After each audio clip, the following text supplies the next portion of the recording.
ঘরের এগুলো দিয়ে কি এত মজাদার রামেন তৈরি করা যায়? হ্যাঁ, তৈরি করা তো যাবে, কারণ রেসিপিটা দিয়েছি আমি তোমাদের আপু।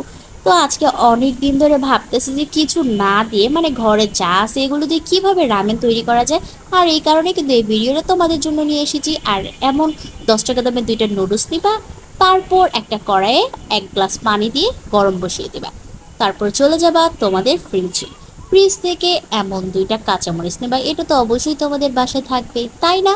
তারপর নিয়ে নিবা ধনিয়া পাতা। ধনিয়া পাতা হলেও হবে, না হলেও হবে না, কারণ এটা দিতেই হবে। ধনিয়া পাতা ছাড়া তো এটা একদমই মজা হবে না। তারপর আমি একটু কর্নফ্লাওয়ার দিয়ে এটা একটু মিক্স করে নিয়েছি, কারণ কি জানো, আজকে আমরা রামেনটা তৈরি করবো একদম গ্রেভি গ্রেভি, তাই তো একটু কর্নফ্লাওয়ারের প্রয়োজন হবে, তাই না? আর পানিটা এখানে গরম হয়ে গেছে, এখন এই নুডলসগুলো আমি ছিঁড়ে দিয়ে দেবো।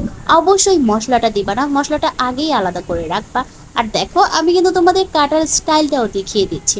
আর শোনো, এটা কিন্তু আজকে আমাদের গরিবের রামেন, কারণ আমাদের বাসায় যা আছে তা দিয়েই এই রামেনটা তৈরি করেছি আমি। আর এটা খেতে বিশ্বাস করো এত ইয়াম্মি হয়েছে। এটা যদি তোমরা বাসায় তৈরি করে না খাও তাহলে তো এটার মজাটা বুঝতেই পারবা না। তো দেখো, আমি কিন্তু তোমাদের এখানে মশলাটা কাটাও শিখিয়ে দিচ্ছি, এটাও যদি না পারো তাহলে তো তোমাদের ধরে পিটানো উচিত।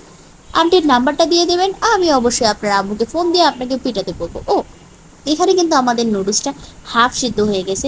হাফ সিদ্ধ হয়ে গেলে এখানে আমরা কর্নফ্লাওয়ার দিয়ে দিব, সামান্য পরিমাণ তেল দিয়ে দিয়েছি, লবণ দিয়েছি, আর দিয়ে দিয়েছি কি বলো তো, স্পাইসি করার জন্য কি দেওয়া উচিত তোমরাই বলো? মরিচের গুঁড়ো। অবশ্যই এটা তোমরা বুঝে শুনে দিবা, কারণ তোমরা যতটুকু ঝাল খেতে পারো ততটুকুই দিবা। তারপর এখানে আমরা দিয়ে দিয়েছি মশলা, মানে প্যাকেটের ভিতরে যে মশলাটা থাকে ওইটা। তারপর এখানে আমরা কুচি কুচি করে, একদম কেচি দিয়ে কুচি কুচি করে দিয়ে দিবে কাঁচামরিচ। আর এই কাঁচামরিচ যে খেতে কি ইয়াম্মি লাগে। ও, ধনিয়া পাতাটাও দিয়ে দিবে, বুঝছো? এটা যখন হয়ে যাবে তখন কিন্তু দিবে, কারণ এটা গুলো কিন্তু বেশি সিদ্ধ হলে হবে না। আর এই যে মেইন পয়েন্ট, এই যে লেবু, এই লেবু না দিলে তো আমাদের রামেনটা রান্না একদম অসম্পূর্ণ। আর এই হয়ে গেল আমাদের মজাদার ঝাল ঝাল রামেন। ভাই বিশ্বাস করো, এটা যদি বাসায় একবার তৈরি করে খাও আর কখনোই বাইরেটা খেতে চাইবে না।